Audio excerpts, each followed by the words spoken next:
Hello aspirants, ये हमारा series में लेक्चर नंबर 60 और हमने न्यू चैप्टर स्टार्ट किया था एम लक्ष्मीकांत पॉलिटी का और वो था पार्लियामेंट। आज फाइनली हम पार्लियामेंट के चैप्टर को कंप्लीट करेंगे। ऑलराइट, तो अब हम देखेंगे लास्ट इंपॉर्टेंट टॉपिक्स जिससे आपको पॉसिबल क्वेश्चंस पूछे जा सकते हैं यूपीएससी या फिर अदर जो स्टेट पीसीएस के एग्जाम्स होते हैं या फिर एसएससी सीजीएल कोई भी। तो वहाँ पे अगर आपको क्वेश्चन पूछे तो मेरी बस ड्यूटी ये है कि मैं आपको इतना कंफर्टेबल बना दूं कि अगर आपको किसी भी तरह से घुमा फिरा के भी क्वेश्चन पूछ ले तो भी आप उसका आंसर कर सकें। राइट, और फिर से आपको दिवाली की बहुत सारी शुभकामनाएं। और अगर आपको इस लेक्चर की या फिर प्रीवियस लेक्चर्स की पीडीएफ डाउनलोड करनी है तो इसे आप टेलीग्राम चैनल से डाउनलोड कर सकते हो। इसका लिंक मैं कमेंट सेक्शन और जो डिस्क्रिप्शन बॉक्स है वहाँ दोनों जगह पे भी दे दूंगी। ऑलराइट, तो चलिए अभी हम लेक्चर को स्टार्ट करते हैं। अच्छा, जो हमारा आज का टॉपिक है उसे हम कहेंगे पार्लियामेंट्री प्रिविलेजेस। तो सबसे पहला क्वेश्चन ये आता है कि पार्लियामेंट्री प्रिविलेजेस का मतलब क्या होता है। राइट, तो देखो, पार्लियामेंट्री प्रिविलेजेस ये होती है स्पेशल राइट्स। क्या होता है ये स्पेशल राइट्स होते हैं और प्रोटेक्शन होते हैं जो कि दिए जाते हैं दोनों भी हाउसेस को पार्लियामेंट के, यानी कि लोकसभा और राज्यसभा, इन दोनों को दी जाती है। प्लस इनके साथ साथ इनकी जितनी भी कमिटीज़ होती है और इनके जितने भी मेंबर्स होते हैं। तो आपको समझ में आया अभी कि पार्लियामेंट्री प्रिविलेजेस क्या है, ये स्पेशल राइट्स और प्रोटेक्शन है। और दूसरी बात क्या याद रखनी है कि ये किसे दी जा रही है, ये दी जा रही है दोनों भी हाउसेस के कमिटीज़ को और जो भी मेंबर्स हैं उनको। राइट, अब दूसरा क्वेश्चन जो आपके दिमाग में आना चाहिए वो ये है कि इसका पर्पस क्या है, ये प्रिविलेजेस दिए क्यों गए हैं। राइट, तो देखो, ये प्रिविलेजेस होते हैं फॉर द प्रोटेक्शन। हमें प्रोटेक्ट करना है। क्या प्रोटेक्ट करना है? प्रोटेक्ट करना है इंडिपेंडेंस प्लस डिग्निटी। किसकी डिग्निटी? वो है पार्लियामेंट की डिग्निटी। समझ में आया? तो हम पार्लियामेंट्री प्रिविलेजेस से डिग्निटी प्लस इंडिपेंडेंस इंश्योर कर रहे हैं हमारी पार्लियामेंट का। ठीक है, क्यों? अब इससे क्या होगा? इससे ये होगा कि जो मेंबर्स होंगे पार्लियामेंट के वो अपना जो काम है वो फ्रीली कर सकेंगे और वो किसी डर में नहीं रहेंगे। समझ में आया? तो उनकी इंडिपेंडेंस इंश्योर होगी मेंबर्स की और उनका डर भी खत्म हो गया। वो कैसे हुआ वो तो मैं अभी बताऊंगी कुछ ही टाइम में, लेकिन आई होप आपको एक रफ आइडिया आ गया है ना? अब देखो, अगर आपको इसका सिग्निफिकेंस समझना है तो ये समझ में आएगा इसकी एब्सेंस में। देखो, ये कहते हैं ना, हिंदी में कहावत है कि अगर आप जो चीज़ चली जाती है वो जाने के बाद ही उसका इंपॉर्टेंस पता चलता है। राइट, तो हम यहाँ पे क्या करेंगे, हम बस थोड़ा टाइम के लिए इमेजिन करेंगे कि पार्लियामेंट्री प्रिविलेजेस एब्सेंट है, ऐसा कुछ है ही नहीं। तो इससे पता चलेगा कि इसकी सिग्निफिकेंस क्या है। तो देखो, अगर हाइपोथेटिकली स्पीकिंग कि आपने पार्लियामेंट्री प्रिविलेजेस कभी दी ही नहीं तो क्या होता?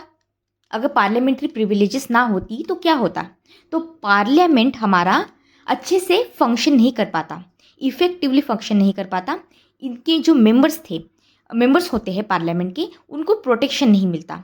इस वजह से जो प्रॉपर डिसीजंस होते हैं जो बिना डर के लेने चाहिए या फिर पॉलिसीज़ वगैरह जो भी चीज़ें हैं वो नहीं हो पाती। समझ में आया? तो ये सारी बातें। ओके, अब देखो, ये सारी चीज़ें तो मैंने आपको बता दी कि पार्लियामेंट्री प्रिविलेजेस कौन से मेंबर्स या फिर लोग एंजॉय करते हैं, लेकिन there are certain other people also who enjoy it. All right, so who else enjoy them, that is the question, who else enjoy them. Right, तो देखो, ऐसे लोग, पीपल हु कैन स्पीक, जो बोल सकते हैं और who can take part in parliamentary proceedings. ठीक है, तो ऐसे कोई कुछ इंडिविजुअल्स होते हैं जो कि पार्लियामेंट में बोल सकते हैं या फिर पार्ट ले सकते हैं, तो वो भी यहाँ पे इसे एंजॉय करते हैं। अब आप बोलेंगे मैम ये वाले कौन से इंडिविजुअल्स हैं? तो एग्जाम्पल के लिए अगर बताओ तो वो होते हैं हमारे अटॉर्नी जनरल ऑफ इंडिया, है ना, या फिर जो यूनियन मिनिस्टर्स होते हैं वो भी यहाँ पे आ गए। आई होप अभी ये आपको समझ में आ गया होगा। तो क्वेश्चन ये भी आता है कि कवर्ड कौन नहीं है, हु इज़ नॉट कवर्ड। तो जो अब ये पॉइंट अच्छे से याद रखिए, अगर आपको स्टेटमेंट में किसी भी फॉर्मेट में पूछे तो गलती नहीं करनी है ना।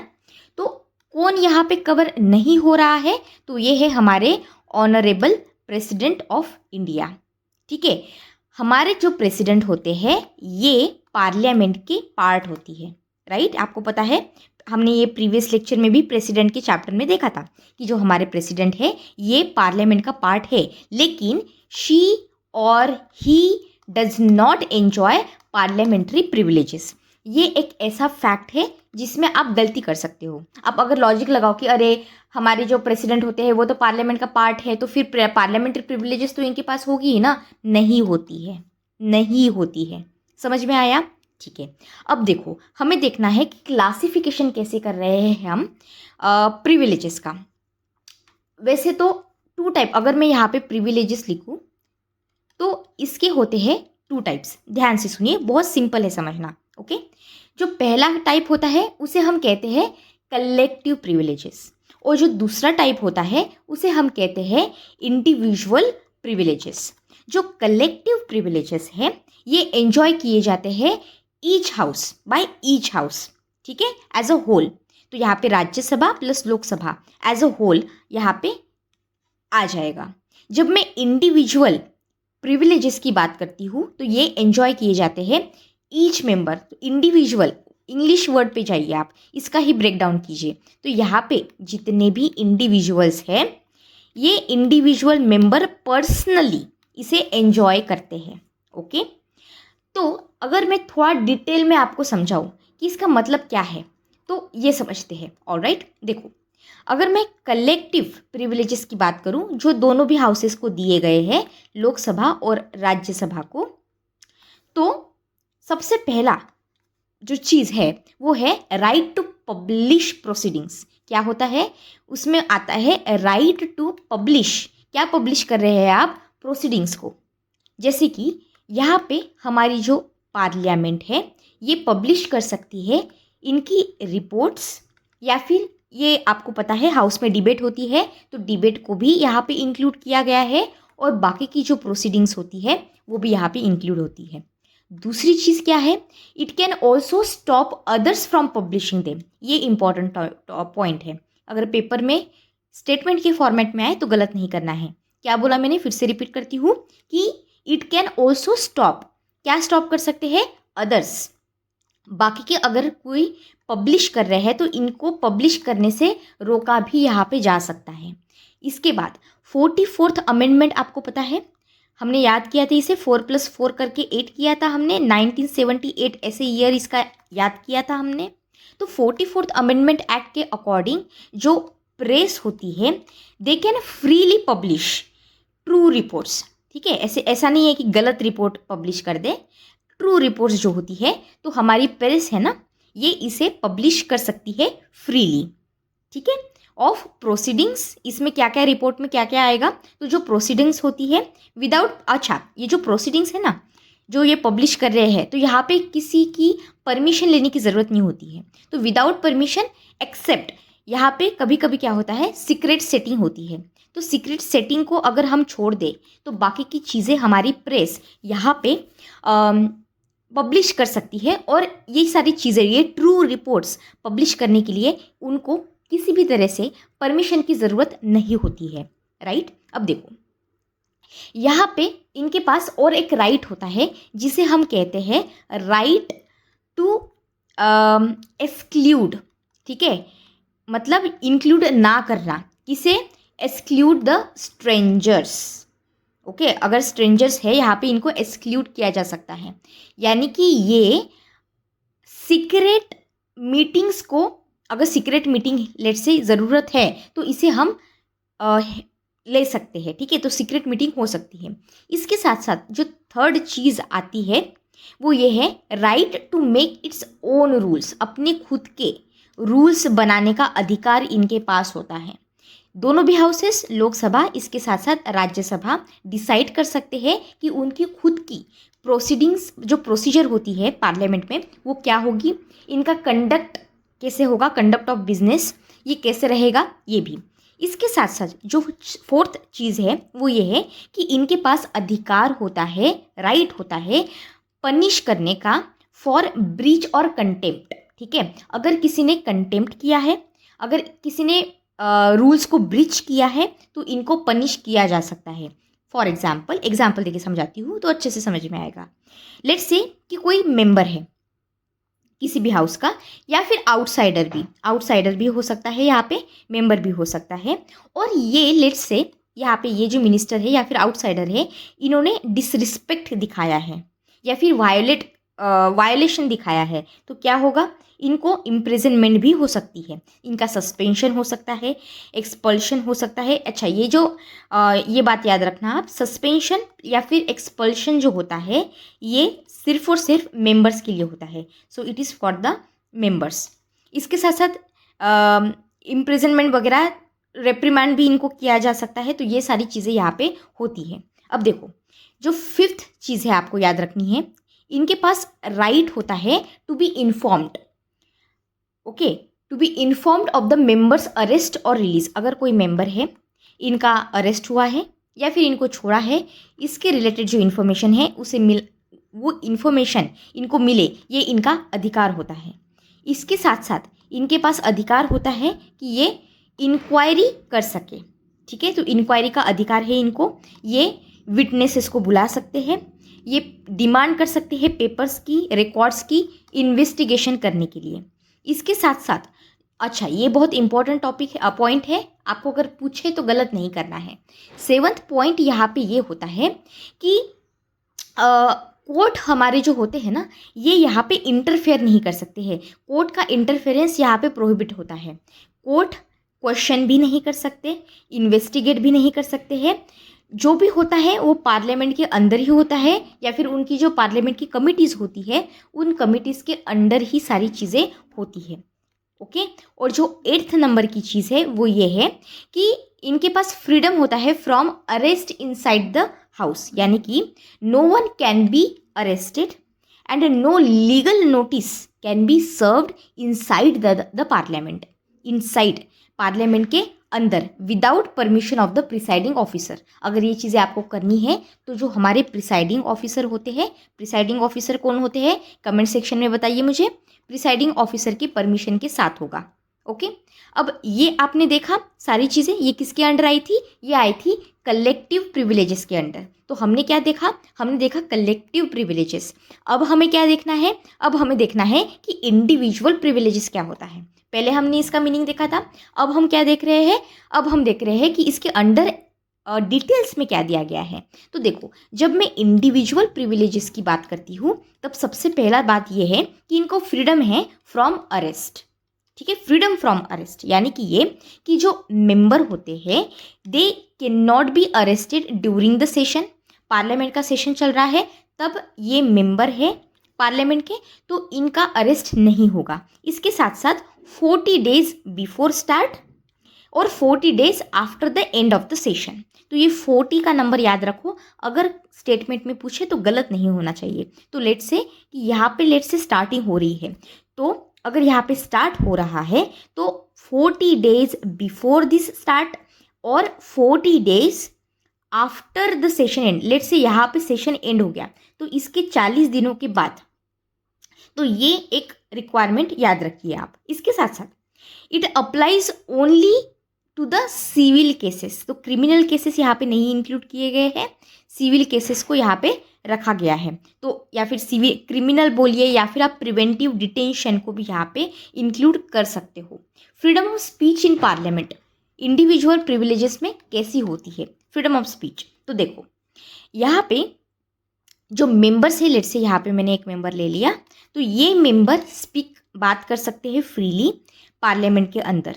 इनको कोई भी सू नहीं करेगा या फिर क्वेश्चन नहीं करेगा इन कोर्ट। ठीक है, क्यों, मतलब इसके मतलब ये ऐसे नहीं बोलेगा कि भाई आपने ऐसे क्यों बोला, आपने ऐसे क्यों वोट किया।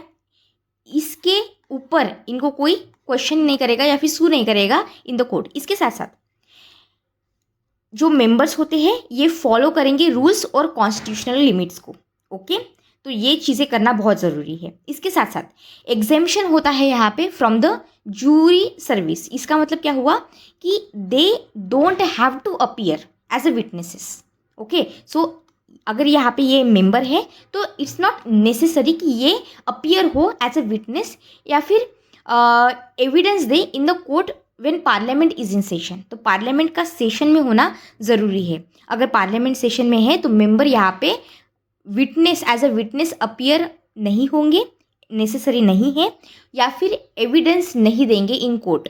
ठीक है, अब देखो ये सारी चीज़ें तो हमने देख ली, लेकिन इसके साथ साथ और एक बात समझना ज़रूरी है, वो ये है कि अगर ये प्रिविलेजेस जो दी गई है या फिर ये जो कंटेम्प्ट ऑफ हाउस होता है, अगर ये हो जाए, कोई मेंबर है पार्लियामेंट के, ये कंटेम्प्ट कर ले हाउस को या उनके ब्रेक कर ले रूल्स को, तो फिर क्या होगा, कुछ ना कुछ तो होना चाहिए। तो let's say in particular member ने ऐसा कर लिया, तो जब समबडी डिसरिस्पेक्ट या फिर अटैक करता है एनी प्रिविलेजेस जो हमने अभी देखी, तो यहाँ पे मेंबर ऑफ हाउस में, तो यहाँ पे इसके कॉन्सिक्वेंसेस होंगे। फॉर एग्जाम्पल, अगर एग्जाम्पल के लिए यहाँ पे लिखती हूँ, obstructing a member in the performing duties. कोई एक मेंबर था, ये अपना काम कर रहा था, इनका जो काम है आपने इसको ऑब्स्ट्रक्ट कर दिया, तो फिर ये इनको जो भी रूल्स में दिए गए पनिशमेंट्स है वो पनिशमेंट मिलेगी। ठीक है, कंटेम्प्ट होता है अगर हाउस का, तो एनी एक्ट जो इंसल्ट करे, ऑब्स्ट्रक्ट करे या फिर डिग्निटी को हर्ट करे पार्लियामेंट के, डायरेक्टली भी और इनडायरेक्टली भी, दोनों भी चीज़ें यहाँ पे इंक्लूड होगी। समझ में आया? Both terms are similar but not the same. ये बात समझो। देखो, पहली बात ये है कि हम ब्रीच कर रहे हैं प्रिविलेजेस को, और अगर ये चीज़ होती है दे में ऑल्सो भी कंटेम्प्ट, इसे भी कंटेम्प्ट ही समझा जाएगा। दूसरी बात ये है कि जो कंटेम्प्ट होता है can exist even without specific breach of privileges, यानी कि अगर आप किसी प्रिविलेजेस को ब्रेक कर रहे हो, इसका ब्रीच कर रहे हो, तो ये स्पेसिफिक होना ज़रूरी नहीं होता है। एग्जाम्पल देती हूँ, एग्जाम्पल से आपको ज़्यादा अच्छे से समझ में आएगा। देखो, अगर किसी ने डिसओबे कर लिया वैलिड ऑर्डर, पार्लियामेंट ने किसी एक ऑर्डर को रिलीज़ किया था, ये वैलिड ऑर्डर था, ठीक है, लेकिन किसी ने इसे डिसओबे कर दिया। ठीक है, अब ये जो ऑर्डर है ये कोई, it is not a specific breach of a privilege, ठीक है, पर फिर भी ये कंटेम्प्ट तो हुआ ना, आपने कंटेम्प्ट तो किया ना हाउस का। ये प्रिविलेजेस में कहीं पे मेंशन नहीं है, लेकिन फिर भी ये कंटेम्प्ट है क्योंकि आपने ऑर्डर को नहीं माना है। ये एक वैलिड ऑर्डर था, आपने कंटेम्प्ट किया है हाउस का। ओके, तो ये एक चीज़ है। अब देखो यहाँ पे बहुत सारी चीज़ें होगी। 1 मिनट दीजिए आप मुझे, ये मैं मिटा देती हूँ, 1 मिनट। ठीक है, अब देखते हैं हम ये जो सोर्सेस है पार्लियामेंट्री प्रिविलेजेस के, वो क्या है शॉर्ट में। ठीक है, ज़्यादा डिटेल में नहीं जाएंगे, लेकिन देख लेते हैं। पेन चेंज कर लेती हूँ यहाँ पे मैं। ओके, अब देखो सोर्सेस, ओरिजिनली क्या हुआ था, आर्टिकल नंबर यहाँ पे है 105। ओके, आर्टिकल 105 ने क्या किया, 2 एक्सप्रेस प्रिविलेजेस दी। सबसे पहले कौन सी दी, सबसे पहली थी freedom of speech in parliament. तो किसकी बात कर रहे हैं हम, फ्रीडम ऑफ स्पीच, वो भी पार्लियामेंट में। दूसरी चीज़ क्या है, दूसरी चीज़ है right to publish the proceeding. क्या है, right to publish the proceeding. अब ये 2 चीज़ें, freedom of speech in the parliament और जो राइट होता है पब्लिश करने का प्रोसीडिंग्स को, ये दोनों भी चीज़ें जो दी गई है वो दी गई है under article number 105 of the constitution. और जो बाकी के प्रिविलेजेस है उसका क्या, तो कॉन्स्टिट्यूशन ने ये बोला है कि they would be same as those in the British House of Commons until the parliament define them. तो देखो यहाँ पे कुछ स्पेसिफिकली लिखा गया नहीं है, बस इतना बोला गया है कि जो ब्रिटिश हाउस ऑफ कॉमन्स है वहाँ पे जैसी चीज़ें दी गई है वैसी सेम ही होती है, लेकिन पार्लियामेंट अगर इसे डिफाइन करना चाहे तो डिफाइन करेगा। राइट, अब देखो यहाँ पे कुछ सोर्सेज जैसे कि कॉन्स्टिट्यूशन है, ये गारंटी करता है फ्रीडम ऑफ स्पीच और पब्लिकेशन को। लॉ बाय द पार्लियामेंट, ये एनेक्टेड बाय लेजिस्लेटिव बॉडी, तो ये आपको पता है। Rules of both the houses, यानी कि लोकसभा और राज्यसभा, इंटरनल रेगुलेशन यहाँ पे होगा ऑफ पार्लियामेंट। फिर होता है पार्लियामेंट्री कन्वेंशंस यहाँ पे होगी, ये एस्टैब्लिश करेंगी प्रैक्टिसेस को और नॉर्म्स को। फिर है आता हमारा जुडिशियल इंटरप्रिटेशन, ये कोर्ट्स इंटरप्रेट करेंगे। तो ये सारी चीज़ें जो है ये आती है sources of the parliamentary privileges में। अब देखो यहाँ पे एक चीज़ समझना ज़रूरी है, वो है 44th amendment in this regard. तो इस पर्टिकुलर टॉपिक में 44th अमेंडमेंट का क्या रोल है ये समझो। देखो 44th अमेंडमेंट जो 1978 में आया था, इसने क्या बोला था कि इसने किया refer to the British parliament. ठीक है, अब क्या हुआ था, reference to the British parliament यहाँ पे था, तो ये जो चीज़ थी इसे रिमूव कर दिया गया। किसने रिमूव किया इसे? 44th अमेंडमेंट ने 1978 के क्या किया, रेफरेंस जो दिया गया था ब्रिटिश पार्लियामेंट का, इसको रिमूव किया। दूसरी चीज़ क्या की इसने, इट सेड कि प्रिविलेजेस जो होते हैं would be those existing on 20 जून 1979। तो ये डेट इम्पॉर्टेंट है। जो भी प्रिविलेजेस है, सेट प्रिविलेजेस, वो एग्जिस्ट करेंगी on 20 June 1979 until parliament defines them. Okay, तो पार्लियामेंट का डिफाइन करना ज़रूरी है। अगर नहीं होती है तो फिर हम इसी के ही अकॉर्डिंग जाएंगे। इसके साथ साथ so the meaning remain the same, तो जो मीनिंग है वो सेम रहेगा, only wording will be change. ठीक है, तो अब तक क्या हुआ है कि parliament has not passed any law, ठीक है, कोडिफाइंग ऑल द प्रिविलेजेस, ये याद रखना है आपको। 5 सोर्सेस मैं आपको अभी ऊपर यहाँ पे डायग्राम में समझा चुकी हूँ, राइट। तो ये सारी चीज़ें आपको अच्छे से याद रखनी है। अब हमें समझना है कि पार्लियामेंट की सॉवरेनिटी क्या है, ऑलराइट, क्योंकि पार्लियामेंट की sovereignty is very important when it comes to, देखो हमारी डेमोक्रेसी है, पार्लियामेंट की सॉवरेनिटी का बहुत ज़्यादा सिग्निफिकेंस है। अब देखो, अगर मैं सॉवरेनिटी की बात कर रही हूँ पार्लियामेंट की, तो सबसे पहले इसका मतलब समझना ज़रूरी है। यहाँ पे सॉवरेनिटी का मतलब हुआ कि हाईएस्ट पावर, ठीक है, इन कंट्री। ब्रिटेन में क्या होता है, अब देखो हम हमारी सॉवरेनिटी को ब्रिटेन के पार्लियामेंट से कंप्लेंट करेंगे। देखो यहाँ पे ये जो ग्रीन है ना, ये है इंडिया, और ये जो ब्लू कलर में दिया गया है ये है ब्रिटिश पार्लियामेंट। ठीक है, तो ये ब्रिटिश पार्लियामेंट हो गया ब्लू कलर, और ये ग्रीन जो है ये इंडियन पार्लियामेंट हो गया। अब देखो सॉवरेनिटी का मीनिंग मैंने आपको समझाया कि ये है highest power in a country. Britain में क्या होता है कि पार्लियामेंट कंप्लीटली सॉवरन होती है। ध्यान से सुनिए, गलती नहीं करनी है। जब ब्रिटेन की बात करती हूँ मैं, तब इनकी पार्लियामेंट कंप्लीटली सॉवरन होती है। ओके, ये एक पहली बात है। इसका मतलब ये कि इनके पास जो पार्लियामेंट है ब्रिटेन की, ये अल्टीमेटेड अनलिमिटेड पावर होगी इनके पास to make change laws etcetera. British parliament में फुल सॉवरन है। ओके, यहाँ पे एवी डाइसी, अब एवी डाइसी का तो नाम आपको बहुत अच्छे से याद हो गया होगा। जूरिस्ट एवी डाइसी ने ये बोला, अकॉर्डिंग टू हिम, उन्होंने ये बोला कि पार्लियामेंट्री सॉवरेनिटी के पास 3 फीचर्स होते हैं। सबसे पहली जो फीचर होता है वो होता है अनलिमिटेड सॉवरेन मेकिंग पावर। ठीक है, यहाँ पे पार्लियामेंट किसी भी तरह से लॉ बना सकते हैं, लॉ बनाने के बाद इसे बदल सकते हैं, यहाँ पे इसे कैंसिल भी कर सकते हैं। इतनी ज़्यादा शक्तिशाली पार्लियामेंट होती है ब्रिटेन में, और ये एवी डाइसी ने बोला है। देखो एग्जाम्पल के लिए अगर मैं आपको बताऊँ तो जो ब्रिटिश पार्लियामेंट है ये कुछ भी कर सकती है एक्सेप्ट मेक अ मैन और अ वुमन, एक्सेप्ट ये एक चीज़ दी गई है वहाँ पे।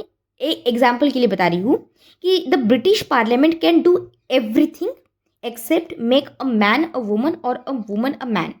ओके, ये एक कोट है वहाँ पे दिया गया, इतना इंपॉर्टेंट नहीं है, याद रखने की ज़रूरत नहीं है, बस इतना याद रखो कि क्या है सॉवरेनिटी कैसी है, जनरल आइडिया होना चाहिए बस। दूसरी चीज़ एवी डाइसी ने ये बोली थी कि no separate process for constitution. ठीक है, ब्रिटेन में कॉन्स्टिट्यूशनल लॉज जो होते हैं ये बनाए जाते हैं ऑर्डिनरी लॉज के जैसे। हमने देखा था इंडिया के केस में, हमने स्पेशल मेजॉरिटी देखा था, सिंपल मेजॉरिटी देखा था, हमने ये भी देखा था कि ऑर्डिनरी लॉज कैसे पास किए जाते हैं। ब्रिटेन में कोई कॉन्स्टिट्यूशनल लॉ की ज़रूरत नहीं होती है, वहाँ पे ऑर्डिनरी प्रोसीडिंग, ऑर्डिनरी लॉ जैसे पास किए जाते हैं वैसे ही पास किए जाते हैं, कोई अमेंडमेंट प्रोसेस भी नहीं होती है। और जो तीसरी चीज़ यहाँ पे देखी जाती है वो है नो जुडिशियल रिव्यू। समझ में आया? तो कोर्ट्स कैन नॉट क्वेश्चन या फिर cancel law made by the parliament. यहाँ पे हम पार्लियामेंट है ब्रिटेन की, इन्होंने कोई लॉ लाया, अब ये लॉ सही हो गलत हो फ़र्क नहीं पड़ता है। यहाँ पे कोर्ट, जो ब्रिटेन की कोर्ट है, ये यहाँ पे इंटरफेयर नहीं करेगी और ये नहीं बोलेगी कि भाई ये ऐसा फालतू का लॉ आपने क्यों लाया, इससे तो कितना ज़्यादा नुकसान हो रहा है। ऐसा कुछ नहीं होता है। समझ में आया? तो यहाँ पे क्या हुआ, पार्लियामेंट हो गई सुप्रीम।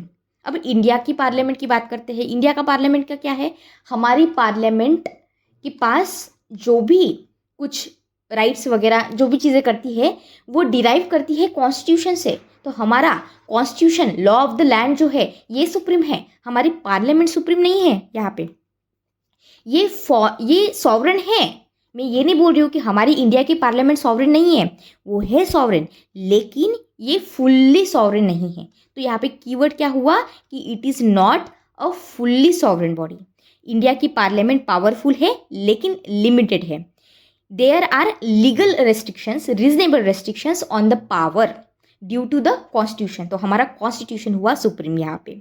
तो समझ में आया इंडिया का पार्लियामेंट कैसे डिफरेंट है हमारी यहाँ पे ब्रिटिश पार्लियामेंट से।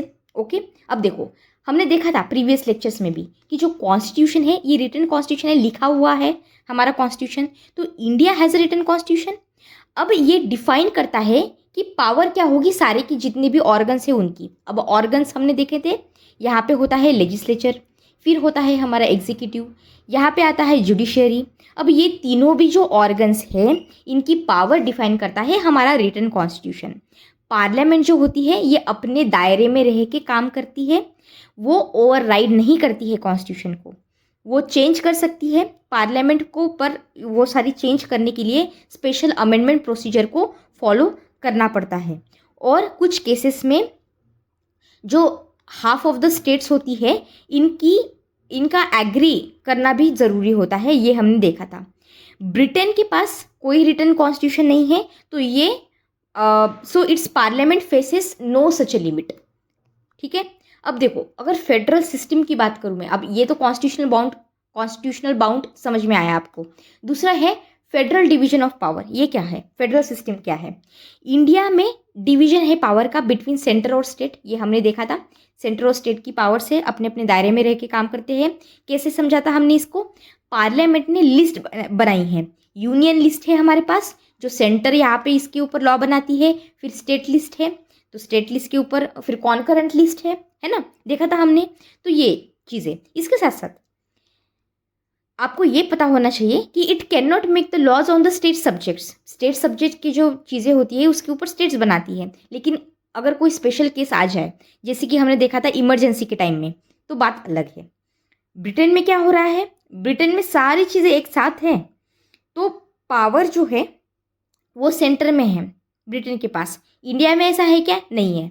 अब हमने देखा था कि ब्रिटेन के पास जुडिशियल रिव्यू नहीं है, इंडिया के केस में क्या है, इंडिया के पास जुडिशियल रिव्यू है। इंडिया के पास इंडिपेंडेंट जुडिशरी है और वो कैंसिल कर सकती है एनी लॉ, कोई भी लॉ को made by the parliament if it goes against the constitution. तो अगर हमारी पार्लियामेंट ऐसे फालतू में कोई भी लॉ नहीं लाएंगी, अगर कोई भी फालतू का लॉ यहाँ पे लाती है तो फिर यहाँ पे हमारी कोर्ट आएंगी और बोलेगी कि अरे पार्लियामेंट ये आप क्या कर रहे हो, ये इलॉजिकल लॉ यहाँ पे कंट्री में क्यों ला रहे हो आप। समझ में आया? ब्रिटिश कोर्ट का क्या है, ब्रिटिश कोर्ट ये सारी चीज़ें नहीं कर सकती है उनकी कंट्री में। ठीक है, वो यहाँ पे पार्लियामेंट सुप्रीम होता है ब्रिटेन में, राइट। अब फंडामेंटल राइट्स की अगर मैं बात करूँ तो इंडिया के फंडामेंटल राइट्स हमने देखे थे, पार्ट 3 में आती है। यहाँ पे मैं थोड़ा सा कवर ये कर दूँ, क्लीन कर देती हूँ क्योंकि बहुत ज़्यादा खिचड़ी बन गई है यहाँ पे, है ना। 1 मिनट, ठीक है। अब देखो जो फंडामेंटल राइट्स है ये हमने देखा था पार्ट 3 में आते हैं ऑफ द कॉन्स्टिट्यूशन, राइट। अब इंडिया के जो फंडामेंटल राइट्स होते हैं ये रेस्ट्रिक्ट करते हैं पार्लियामेंट को, ये हमने देखा था प्रीवियस लेक्चर में। ये एक पहली बात है, यूनिक चीज़ है। और यहाँ पे आर्टिकल नंबर 13 भी देखा था हमने, अगर आपको याद हो। आर्टिकल नंबर 13 में क्या देखा था, जल्दी से रिकॉल कीजिए मेरे साथ। Any law violating the fundamental rights is void. Void का मतलब क्या है, वॉइड मतलब इनवैलिड। तो आर्टिकल नंबर 13 जो भी लॉ है जो वायलेट करते हैं फंडामेंटल राइट्स को वो इनवैलिड हो गए, ये हमने आर्टिकल नंबर 13 में देखा था। ये चीज़ यहाँ पे है। दूसरा, अगर मैं ब्रिटेन की बात करूँ तो there is no such a written bill of rights, पर फिर भी जो लोग हुए ब्रिटेन के वो एंजॉय करते हैं freedom due to the rule of law. समझ में आया?